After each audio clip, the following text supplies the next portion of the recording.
परासिया अस्पताल में डॉक्टर की मांग पर धरना हुआ खत्म। विधायक सोहन लाल वाल्मीकि को मिला लिखित आश्वासन। नमस्कार, आप देख रहे हैं सत्यम टॉक शो। मध्य प्रदेश के छिंदवाड़ा जिले के परासिया में सिविल अस्पताल में शिशु रोग विशेषज्ञ डॉक्टर की स्थायी नियुक्ति को लेकर चल रहा एक दिवसीय धरना और अनशन आज समाप्त हो गया। परासिया विधायक सोहन लाल वाल्मीकि ने अस्पताल में बच्चों के इलाज की बेहतर व्यवस्था की मांग को लेकर यह धरना प्रदर्शन शुरू किया था। धरने के दौरान बड़ी संख्या में स्थानीय लोग और समर्थक मौजूद रहे। आंदोलन के बीच जिला चिकित्सा अधिकारी की ओर से विधायक को लिखित आश्वासन दिया गया कि आगामी 1 महीने के भीतर सिविल अस्पताल परासिया में शिशु रोग विशेषज्ञ डॉक्टर की स्थायी पदस्थापना कर दी जाएगी। लिखित आश्वासन मिलने के बाद विधायक सोहन लाल वाल्मीकि ने अपना अनशन और धरना समाप्त कर दिया। विधायक ने कहा कि क्षेत्र के लोगों को बेहतर स्वास्थ्य सुविधाएं मिलना उनका पहला उद्देश्य है और बच्चों के इलाज में किसी भी प्रकार की परेशानी नहीं होनी चाहिए। स्थानीय नागरिकों ने भी इस फैसले को स्वागत करते हुए जल्द से जल्द डॉक्टर की नियुक्ति की उम्मीद जताई है। माननीय विधायक महोदय के अनुरोध के ऊपर शासन को पत्र जारी कर दिया है कि 1 माह के भीतर शासन की नीतियों का पालन करते हुए नियमानुसार जो है एक शिशु रोग विशेषज्ञ हमारे परासिया सिविल अस्पताल में पदस्थ किया जाएगा।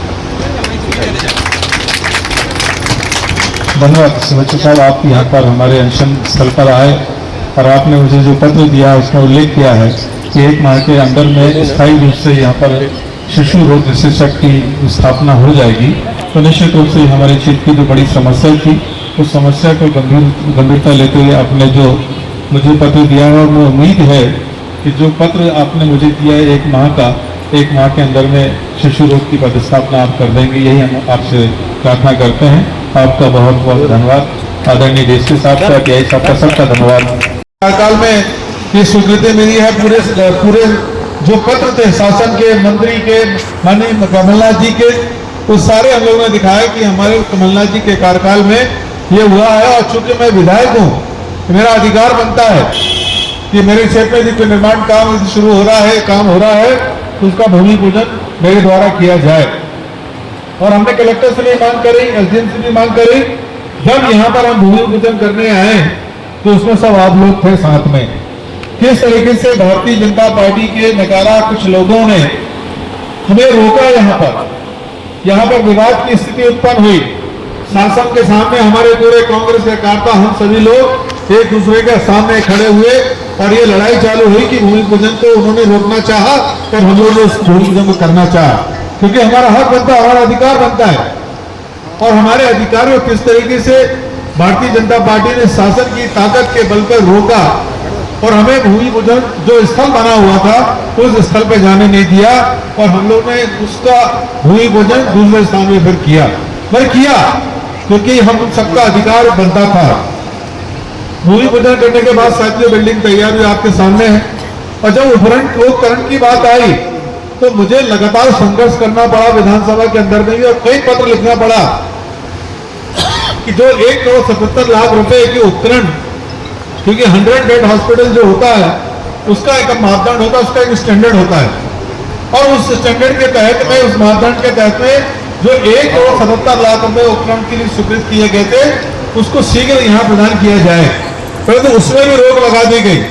और मैं लगातार उसमें प्रयास करता रहा। कई बार मेरे विधानसभा प्रश्न लगे, कई पत्र हमने लिखे और उसके बाद कुछ उपकरण यहाँ पर है और आज भी बहुत सारे उपकरण यहाँ उपलब्ध नहीं हो सके।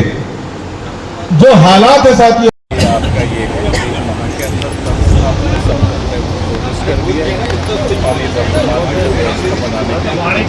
दिया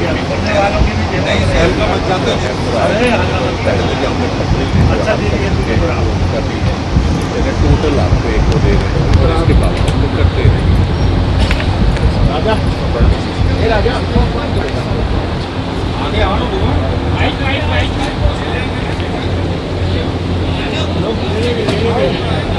मेरी ओर से बहुत बहुत धन्यवाद है हमारे सभी कार्यकर्ता साथियों को कि हम सबने जो मिलके एक सामूहिक फैसला लिया था कि शिशु रोग विशेषज्ञ डॉक्टर की यहाँ पर जरूरत है और उसके लिए हम सबको प्रयास करना चाहिए, क्योंकि काफी लंबे समय से यहाँ पर जो स्थिति बनी थी वो सबकी परेशानी का सबब था। आज इस अनशन के कार्यक्रम में आप सुबह से ही यहाँ पर उपस्थित हुए, मैं आप सबका धन्यवाद देता हूँ, सबका आभार व्यक्त करता हूँ। और जैसे कि आप सब जानते हैं कि ये 100 बिस्तर का अस्पताल का अपना एक इतिहास है। आपको मैं स्मरण कराना चाहता हूँ कि जब शिवराज सिंह चौहान मुख्यमंत्री थे तो उन्होंने 2011 में मोरडुंगरी में इस बात की घोषणा करी थी कि हम परासिया को 100 बिस्तर अस्पताल का निर्माण कराएंगे और 100 बिस्तर अस्पताल की सुविधा प्रदान करेंगे। पूर्व मुख्यमंत्री शिवराज सिंह चौहान कई घोषणाएं करते थे, इसमें भी एक ये घोषणा थी। और 2011 के बाद जैसे उन्होंने घोषणा किया, हम समय समय पे हम कांग्रेस के माध्यम से ये मांग उठाते रहे कि यहाँ पर 100 बिस्तर का अस्पताल बनना चाहिए, मगर भारतीय जनता पार्टी ने 100 बिस्तर का अस्पताल परासिया के अंदर में नहीं दिया। और जब माननीय कमलनाथ जी मुख्यमंत्री बने 2018 में, जब चुनाव हुए, सरकार हमारी बनी, कांग्रेस की सरकार बनी, कमलनाथ जी मुख्यमंत्री बने, तो हम सबने मिलकर ये प्रयास किया कि ये 100 बिस्तर का अस्पताल यहाँ पर आवश्यक रूप से बनना चाहिए, क्योंकि यहाँ की आवश्यकता है। और माननीय कमलनाथ जी ने हमारे प्रस्ताव को सहज रूप से स्वीकारते हुए 100 बिस्तर अस्पताल की स्वीकृति प्रदान करी और उसकी राशि 14 करोड़ थी भवन की। साथ में उसके 1 करोड़ 77 लाख रुपए उपकरण के थे। भवन तैयार हुआ। जब भवन की यहाँ पर भर्ती आउटसोर्स के माध्यम से किया गया, अब आउटसोर्स में जिनके लिए जो सुविधा मिलनी चाहिए, जिनका काम है, वो एक भी कोई टेक्निकल आदमी नहीं है, वो सब भारतीय जनता पार्टी के किसी के कर्मचारी के नेता है, कोई नेता का आदमी है, कोई किसी का आदमी है। इस तरीके से यहाँ पर बंदरबाट कर दी गई। और आज बहुत सारे लोग ऐसे हैं जो भारतीय जनता पार्टी के जो सदस्य हैं और जो यहाँ पर कार्यकर्ता है, जो लगे हुए हैं, तो सुबह आते हैं, हाजिरी लगाते हैं और चले जाते हैं, अपनी राजनीति करते रहते हैं। तो कहां से सुधार होगा? ये भारतीय जनता पार्टी ने जिस तरीके के अपने जो रूपरेखा बना के रखी है, वो कहीं ना कहीं हम सबके लिए प्रभावित कर रही है। और ये डॉक्टर शिशु रोग की जो बात हो रही है, मैंने बहुत लगातार निरंतर उसका पत्राचार किया, मेरे विधानसभा प्रश्न भी लगे, लगातार मैंने बातचीत भी करी।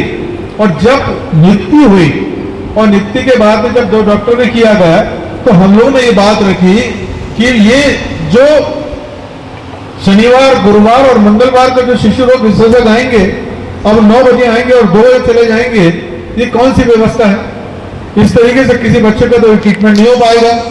आज हम ऑपरेशन थिएटर जो हमारे सिविल हॉस्पिटल में है, उसको इसलिए नहीं चालू कर पा रहे हैं, जब कोई डिलीवरी यहाँ पर आए या कोई दूसरा काम आए, तो वहां पर बच्चों को जब देखने के बाद, डिलीवरी होने के बाद में यदि किसी बच्चे को यदि आवश्यकता होगी शिशु रोग विशेषज्ञ की, तो वो यहाँ नहीं होगा। इसके कारण यहाँ पर ऑपरेशन थिएटर भी चालू नहीं हो पा रहा। तो ऐसी बहुत सारी अनियमितताएं इसके अंदर में है। यहाँ पर 3 फेस लाइन नहीं मिल पा रही थी। शासन से हम बार बार पैसा की राशि मांग कर रहे थे कि 3 फेस लाइन नहीं है, जिससे एक्सरे मशीन नहीं चल रही है, सोनोग्राफी नहीं चल पा रही है, कुछ काम ऑपरेशन थिएटर नहीं चल पा रहा है, तो उसके लिए राशि हमको नहीं मिल पाई। मजबूरी में मैंने 2 लाख रुपए की राशि विधायक निधि से दी, जब जाके बिजली विभाग को पैसा पटा और जो 3 फेस की यहाँ पर लाइन लगी। और यहाँ पर जैसा कि ओपीडी चालू है, यहाँ रजिस्ट्रेशन चालू है,